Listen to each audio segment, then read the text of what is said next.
y su palabra es vaina. Todo es la misma vaina. Una vaina loca. Me da risa cómo hablo. Muy bien. Cuando hablamos acerca del olfato, estamos viendo que más o menos el epitelio... ¿Puede pasar? ¿Puede pasar? ¿Qué tal? ¿Cómo estamos?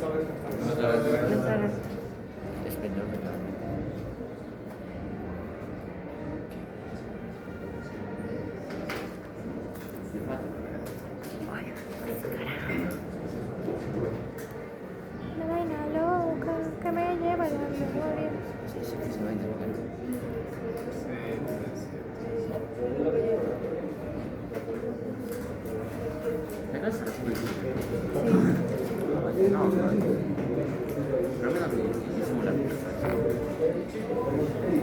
¿Qué es eso, Claudio? ¿Qué es eso? ¿En qué momento has visto? Claramente no soy yo. Claramente no está en mi Una vaina loca. Claramente no tienes que decirlo. Ok, muy bien. Entonces, cuando hablamos acerca del olfato, estamos viendo que tenemos un epitelio más o menos de 2.5 centímetros. Antes de que terminemos, yo lo proyecto. Y mientras tanto el otro también. Ya, muy bien. Claro.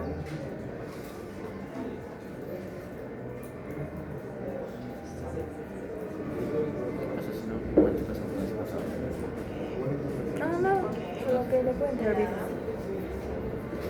Muy bien. Hola, chicos, bro.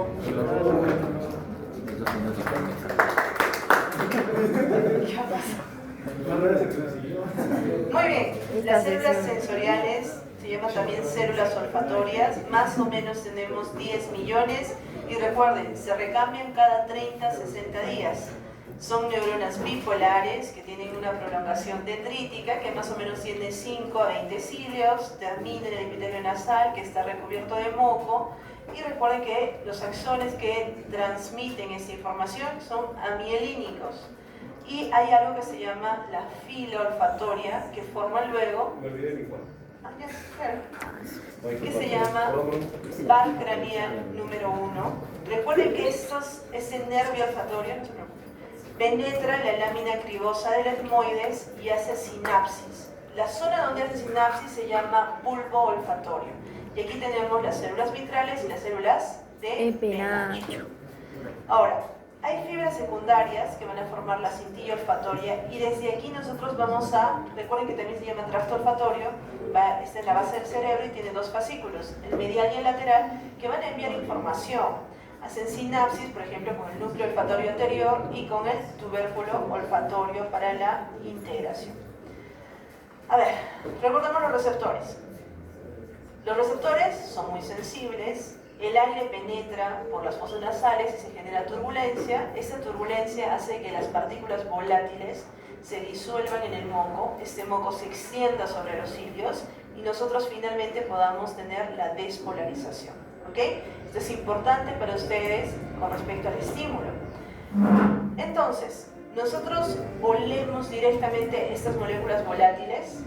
No, estamos diciendo que estas se tienen que disolver en el moco. Y vamos a tener 7 olores primarios. Esto es importante que ustedes recuerden. Los olores primarios son alcanforado, almizclado, floral, mentolado, etéreo, acre y púrpura. ¿Podría preguntar algo de eso? Obvio. Pero miren, a ver, ¿cuántos de ustedes, si yo ahorita les traigo, por ejemplo, un olor, serían capaces de decirme las notas o los tonos que tiene este olor? ¿Sí? No. Yo iba a probar. Todos negros, oscuros. ¿Y por qué no? Es solo un sabor. Porque no tengo mi olfato ¿Tú solo fino. sientes un olor? Revísate. O sea, no entrabas al ¿cómo se llama? Al anfiteatro y luego a otro lugar y es igual, lo mismo. No, el formulario ya mató todo lo que nos ocurre. Pero cada cuántos días se empieza a regenerar. Cada 7 días. ¿Cuánto? Cada 10, cada 3. Míralo, doctor. Ahí te estoy poniendo. 30, 60.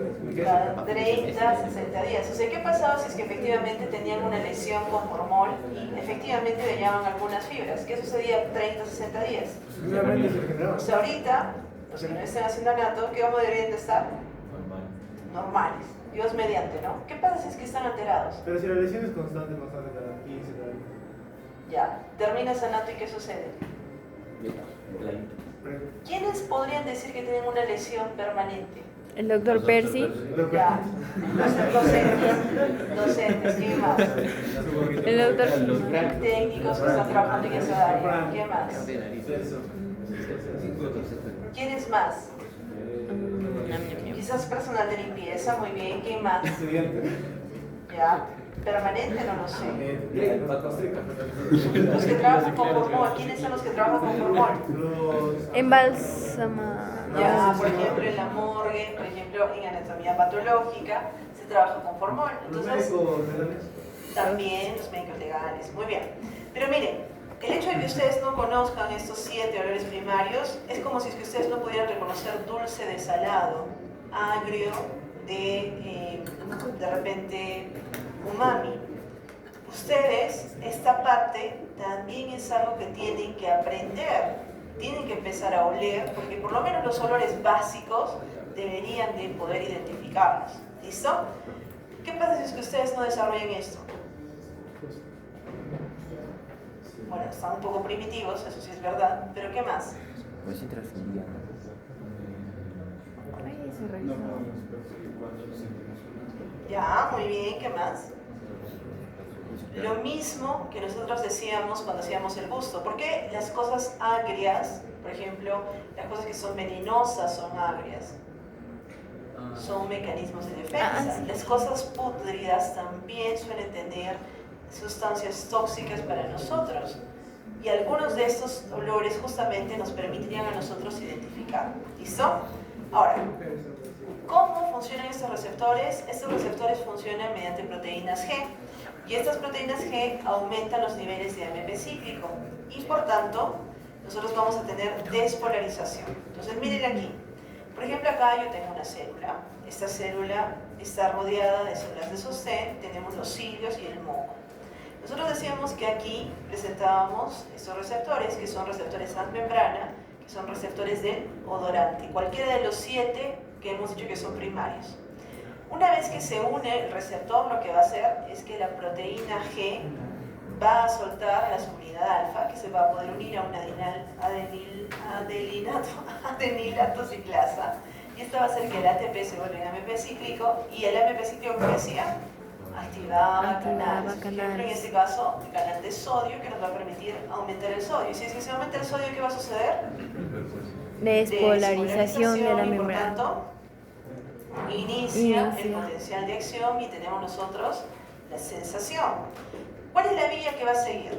A ver, la primera neurona ya la hemos visto, son esos axones amiedínicos de estas células olfatorias bipolares y hemos dicho que se agrupan en un nervio. ¿Cuál era ese nervio? Par craneal número 1. Par craneal. Y estos van a atravesar la lámina cribosa y van a hacer sinapsis ¿en dónde? En el bulbo olfatorio. En el bulbo olfatorio, y acá lo van a ver. Entonces, nuevamente, estas son las células olfatorias, los hilos olfatorios, y encima tenemos moco. Alrededor tenemos las células de sostén, y esta que están viendo acá es la glándula de Bowman, que lo que hace es producir el moco. Decíamos que estas se iban a unir, iban a hacer sinapsis con las células del penacho en lo que se llaman glomérulos olfatorios. Toda la zona donde hacen sinapsis se llama bulbo olfatorio. Y eventualmente estas van a hacer conexión con las células mitrales. Los axones de las células mitrales van a formar lo que se llama cintilla olfatoria o tracto olfatorio. Esta cintilla habíamos dicho que se divide en dos, ¿se acuerdan? El fascículo medial y el fascículo lateral. El fascículo lateral nos va, vamos a decir primero el medial. Lo que hace es que se proyecta lo que se llama núcleo olfatorio y el tubérculo olfatorio. Y estos modulan la actividad olfativa y envían proyecciones al bulbo olfatorio contralateral. ¿Y qué pasa con el lateral? Puede pasar si desean.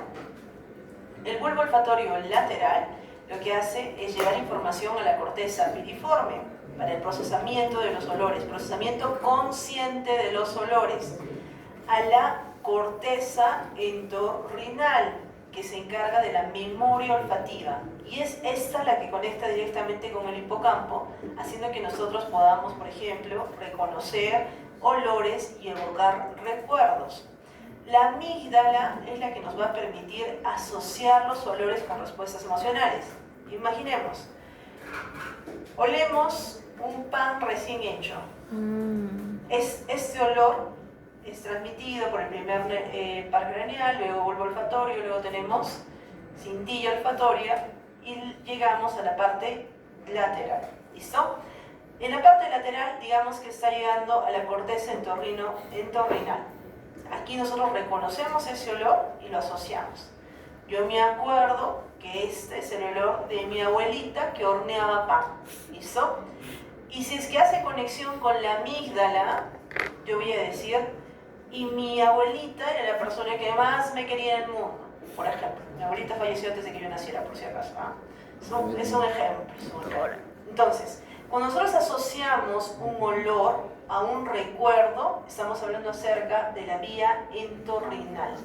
Pero si además ese recuerdo lo asociamos a una respuesta emocional, la persona que más quería, esto es algo triste, esto es algo feliz, es algo que me trae buenos recuerdos, que me siento feliz, eso, estamos viendo que hay una asociación con la amígdala. ¿Listo? ¿Hemos entendido eso? Entorrinal evoca recuerdos, amígdala le damos nosotros una respuesta emocional. Y es el núcleo olfatorio anterior el que se encarga de modular la información olfativa a través de sus proyecciones hacia el bulbo olfatorio contralateral.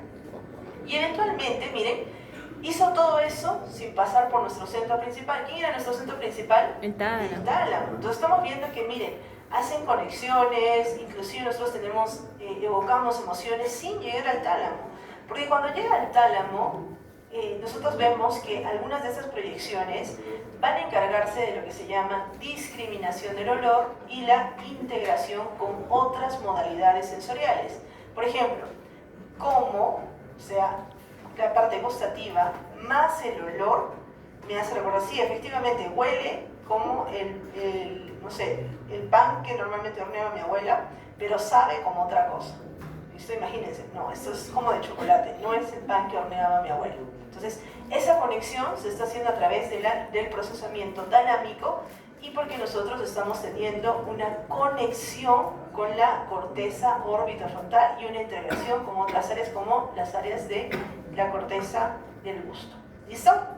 Entonces, miren, aquí tenemos el bulbo olfatorio, tenemos la cintilla, acá tenemos las células mitrales, tracto olfatorio, tenemos sus dos ramas, tenemos las ramas olfatorias mediales y las olfatorias laterales, y de aquí estamos viendo que es la olfatoria lateral la que lanza a todo lado, ¿no es cierto? A la corteza entorrinal, a la amígdala, al hipocampo y todo lo demás. ¿Ok? Muy bien. ¿Qué más tenemos que recordar? Tenemos que recordar de que la percepción de los olores es la combinación de diferentes señales. ¿Listo? Y nos permite describir o distinguir una amplia cantidad de olores, y esto principalmente gracias a la corteza piriforme, y hemos dicho que interpretar con otros sentidos va a ser gracias a la orbitofrontal. ¿Cómo modulamos la parte emocional y memoria? Esto es gracias a la conexión que hay del bulbo con la amígdala y del bulbo con el hipocampo, que nos permiten asociar estos olores con recuerdos y con emociones. Emociones con la amígdala, recuerdos con el hipocampo. ¿Listo? ¿Y qué pasa con las sustancias peligrosas? Pues obviamente nosotros tenemos una alta sensibilidad para detectar olores tóxicos y putrefactos, y eso activan señales que son de aversión y de rechazo. ¿Qué más tenemos que recordar? A ver, en cuanto a la patología, vamos a tener a la anosmia, que es la pérdida del sentido del olfato. Por ejemplo, esto sucede muchísimo durante el COVID-19, donde había lesiones del nervio óptico, lesiones de las células. También vemos que se van a ver mucho en las personas que tienen enfermedades neurodegenerativas como Parkinson o Alzheimer. De hecho, algunos investigadores proponen que el primer aspecto que se pierde como un marcador sensible de Alzheimer y de Parkinson es la pérdida de discriminar olores. Y nuevamente, ¿qué pasa si es que ustedes no saben ni siquiera los 7 básicos? ¿Se podrán dar cuenta si es que tienen por allí, no sé, alguna lesión temprana de Parkinson o de Alzheimer? No. Entonces es muy importante que ustedes recuerden eso. También tenemos la hiperosmia o la hiposmia. Y la hiposmia. La hiperosmia decimos que es una sensibilidad aumentada y la hiposmia es una sensibilidad reducida, y ambas pueden estar relacionadas a trastornos hormonales, migrañas o daños en el bulbo olfatorio. El paciente con migraña, antes de que desencadene, suele tener una sensibilidad muy alterada, muy elevada de lo que son los olores. Y justamente son esos olores los que le van a desencadenar un episodio migrañoso. Y la cacosmia es la percepción de olores desagradables que no existen en el ambiente. Entran a la clase y huele como el anfiteatro. Eso no es normal, ¿listo? Salvo que todos ustedes fueran estudiantes de medicina, de anatomía. Y recuerden, puede asociarse a infecciones del tracto respiratorio, como lo que decíamos, la parosmia clásica, pero también a trastornos neurológicos. Entonces, ¿qué es lo que quiero que se lleven de este punto? Cuando nosotros hablamos acerca del olfato, el olfato puede ser un marcador de enfermedades neurodegenerativas. Segundo, mientras más olores reconozcan ustedes, más herramientas tienen para reconocer cuando no son capaces o cuando tienen una alteración. Y la alteración del olfato puede ser de distintos tipos. Puede ser una alteración del olfato de manera temporal, por ejemplo, una infección respiratoria, o un marcador de una lesión mayor. ¿Listo? Muy bien. Cuando vemos gusto, los receptores del gusto van a ser los botones gustativos. ¿Alguien me ayuda cerrando la puerta? Porque vamos a terminar, yo creo que bien. Más o menos tenemos 10.000 botones gustativos que van a estar localizados en la mucosa tanto lingual como en el paladar blando. Cuando están ubicados en la mucosa lingual le llamamos papilas gustativas, pero recuerden que también se puede localizar en la úvula, en la epiglotis, en la faringe, inclusive en el primer tercio del esófago. Y esto está relacionado sobre todo con los olores, con los sabores que son agrios. ¿Listo? Están formados por células de sostén y las células sensoriales. Cada uno de los botones van a tener más o menos 50 células sensoriales, también van a presentar microvellosidades y van a tener algo que se llama el poro gustativo. El poro gustativo es la zona que está expuesta a estímulos y va a tener una cara basal por donde van a salir las fibras sensitivas o fibras aferentes. Cuando hablamos acerca del sabor dulce, vamos a ver que está relacionado con las moléculas glúcidas y también con algunos aminoácidos como la alanina y la glicina. Y estos se van a activar a unos receptores que están acoplados a la proteína G, que activan adenilciclasa muy parecido a lo que nosotros ya hemos visto y nos permiten que entre sodio. Cuando nosotros vemos el sabor salado, está relacionado con los iones sodio y litio. O sea, cuando una comida que nosotros tengamos tiene un alto contenido de sodio y de litio, nosotros lo vamos a sentir como salado. Pero tenemos también receptores modificados que van a ser justamente para cloro, para sulfato y para nitratos. Ahora, los iones sodio, ya sabemos que ellos pueden entrar por gradiente de concentración, por canales pasivos, y pueden causar despolarización. Entonces, el dulce necesita adenilciclato, es decir, AMP cíclico, AMP, ATP, mientras que el salado puede ingresar directamente. Cuando hablamos acerca del ácido, lo que se sensa son las concentraciones de hidrogeniones. Y aquí se bloquean canales de potasio y eso causa despolarización. El amargo está relacionado con las sustancias, por ejemplo, como la quinina, la cafeína, la nicotina o la morfina. Y estas tienen proteínas receptoras que activan fosfolipasa C. ¿Listo? Y esto aumenta la concentración de inositol trifosfato, liberando calcio intracelular y causando despolarización. Entonces estamos viendo que mientras que el ácido bloquea los canales de potasio, salado directamente está relacionado con los canales de sodio o con la entrada de sodio, y dulce con ATP y entrada de sodio, los amargos utilizan una vía diferente, que es una vía de la fosfolipasa C. Y el umami está relacionado con el glutamato y el aspartato sódico y la modificación de los iones sodio. ¿Qué tipo de papilas tenemos? A ver, yo creo que esto también ustedes lo han visto extensamente durante sus prácticas. Vamos a tener papilas, glándulas que van a ser fungiformes, vamos a tener algunas glándulas que van a ser circunvaladas y también vamos a tener papilas foliadas. ¿Listo? Y en general esto es lo que decíamos, este es un botón gustativo donde vamos a tener las microvellosidades y al igual que sucedía en el moco, ¿qué teníamos que hacer para que podamos sentir un olor? Disolver las moléculas. Aquí también las moléculas son disueltas en agua, ese agua se llama saliva y aquí pueden entrar en contacto con estas microvellosidades. ¿Ok? ¿Qué más tenemos que ver? A ver, las papilas fúngicas estamos viendo que se localizan en la parte anterior de la lengua, las papilas foliadas se encuentran en los bordes laterales, las circunvaladas en la parte posterior y las filiformes tienen una función sobre todo mecánica. ¿Cuáles son las vías del gusto, chicos? A ver, la primera neurona creo que ustedes la están viendo. La estamos viendo en los botones gustativos y habíamos dicho que en la base teníamos las fibras aferentes. Estas fibras aferentes van a formar parte de 3 pares craneales que también las han visto en esta parte, ¿no es cierto? Aquí tienen la cuerda del tímpano, del 7º paracraneal, tienen por ejemplo la rama del glosofaringio que es el 9, ¿listo? Entonces, nervio facial con su rama de la cuerda timpánica, el glosofaringio, la rama que va a ser del 9, que transporta las señales, sobre todo el tercio posterior de la lengua, incluidas las papilas circunvaladas, y el vago, que va a recoger información de lo que es la glotis, epiglotis, faringe y el primer tercio esofágico. ¿Cuál es la segunda neurona?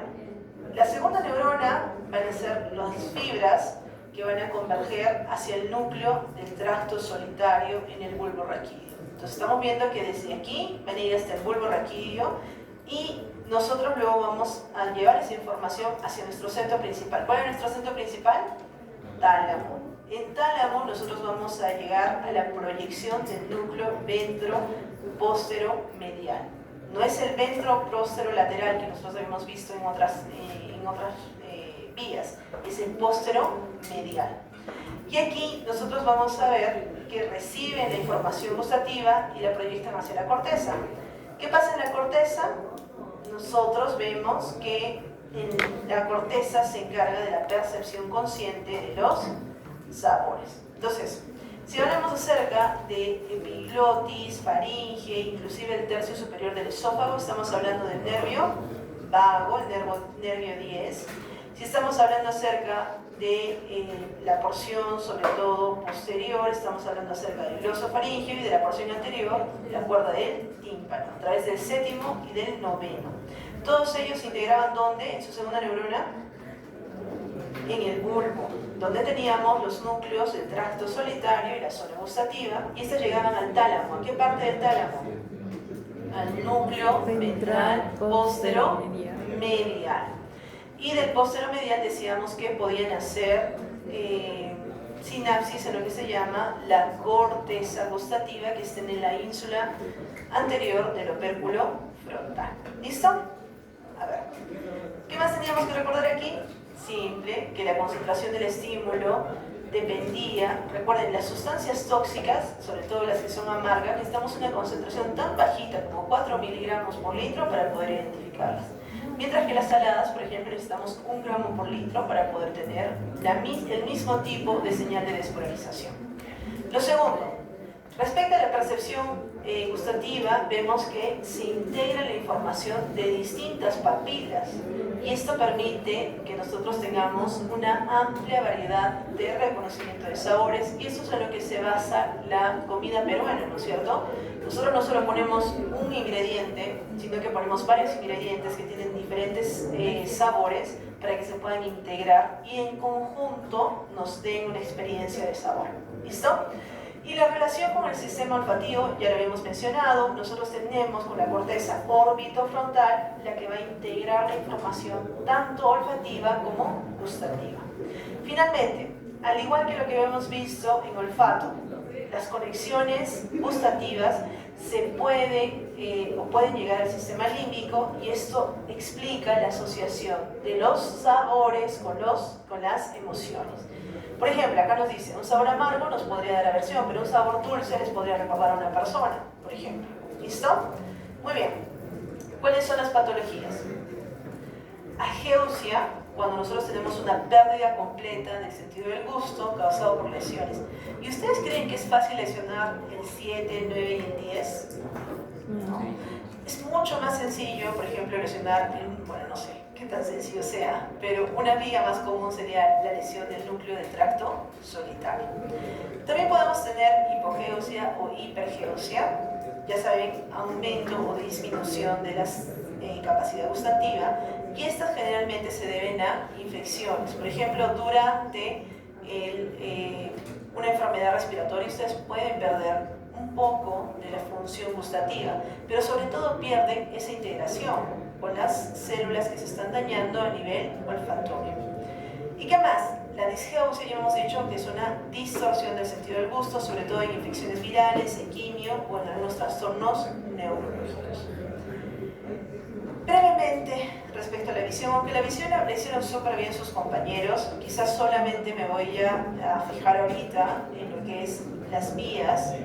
Recuerden, la vía óptica lo que se va a encargar es de transmitir la información a través de fotorreceptores. ¿Listo? Y lo más importante que ustedes recuerden es que la visión es bilateral, ¿listo? O sea, binocular. Para nosotros poder tener agudeza visual necesitamos tener algo que se llama poder de resolución.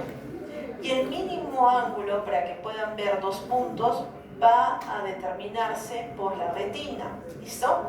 Y recuerden que en la retina tenemos una zona que es la fobia de la retina, que más o menos es de 0.5 milímetros, y aquí es una zona en donde casi no tenemos conos y bastones, pero en esta zona sale lo que es el nervio óptico. ¿Listo? Entonces, la fobia de la retina nos permite distinguir dos puntos separados por lo menos 2 milímetros de distancia. Si es que hay más de 2 milímetros, ustedes lo van a ver. O sea, por ejemplo, una persona que tiene textura en la cara, ustedes la van a notar si es que hay más de 2 milímetros entre poro y poro. Pero si hay menos de 2 milímetros entre poro y poro, al ojo humano no es visible. ¿Listo? Y eso es gracias justamente a la disposición que tenemos. Y el ángulo de 1 es más o menos que a 5 metros puede distinguirse dos puntos separados por 1.5 milímetros. ¿Ok? A ver, en sus prácticas han hecho lo que es la cartilla de Snell, han hecho un poquito la percepción de la profundidad, que es la distancia de un objeto. Recuerden, para poder ver esto, tenemos que ver que el tamaño de la imagen se va a formar de manera proporcional en la retina, haciendo algo que se llama efecto movimiento de paralaje, donde los objetos cercanos se mueven con rapidez en la retina, mientras que los lejanos son casi inmóviles, y esto nos da una distancia relativa. Entonces, por ejemplo, miren aquí, tenemos un objeto que nosotros sabemos que tiene un tamaño y forma conocidos y está un poco más cerca y que se va a formar, mientras que un objeto desconocido estamos viendo que está un poquito más lejos, y esto nos da una percepción. Entonces nosotros podemos, por ejemplo, basados en estos, determinar este otro objeto que es desconocido. ¿Listo? También para poder ver tenemos que hacer un ajuste de la cantidad de luz, y esto se da gracias a la pupila, que se puede dilatar o contraer regulando la entrada de luz. Y finalmente necesitamos la acomodación visual, que es la regulación de la curvatura del cristalino para poder enfocar correctamente los objetos. ¿Y qué pasa si es que yo veo que el ojo, por ejemplo, es demasiado largo o que la curvatura de la córnea es muy excesiva? Pues en este caso va a haber una visión borrosa. Miren, yo tengo acá un ojo normal y está llegando la convergencia de los rayos a un solo punto donde se va a poder estimular a estos receptores. Si es que el ojo está muy chiquito, vamos a decir muy aplanado, ¿qué es lo que va a pasar con la imagen? La imagen se va a formar detrás de la retina y por tanto, ¿yo voy a ver o no voy a ver? No veo. Entonces acá yo necesito un lente que me permita ponerle justamente en esta zona a la imagen. ¿Qué pasa si es que yo tengo miopía? Miren, ¿qué está sucediendo? La imagen se está formando por delante y estamos viendo que el ojo está muy alargado. o también puede ser que haya una alteración a nivel de la córnea. Y en ese punto nosotros vamos a tener una zona en la que vamos a poder ver, pero vemos borroso. Necesitamos adecuar esta refracción de los rayos para que lleguen hacia la zona donde corresponde. Entonces, en el astigmatismo vemos que hay una desigualdad en la cobertura de la córnea. Y esto es importante, la córnea tiene que ser transparente. Porque ¿qué pasa si es que se altera? Por ejemplo, ¿qué pasa si es que la córnea es más oscura? No es transparente. ¿De qué color creen que van a ver las personas? Ya, podría ser gris o una. ¿Qué otro color podría ser? Recuerden a las personas que son adultas mayores, ¿de qué color son sus ojitos? Blancos, tirando hacia dónde? Hacia celeste o azulado. Y por tanto suelen tener como un tinte azulado en los ojos. ¿Listo? Muy bien. Ahora, la desigualdad de la curvatura de cristalino, recuerden, hace que la luz se enfoque en múltiples puntos de retina.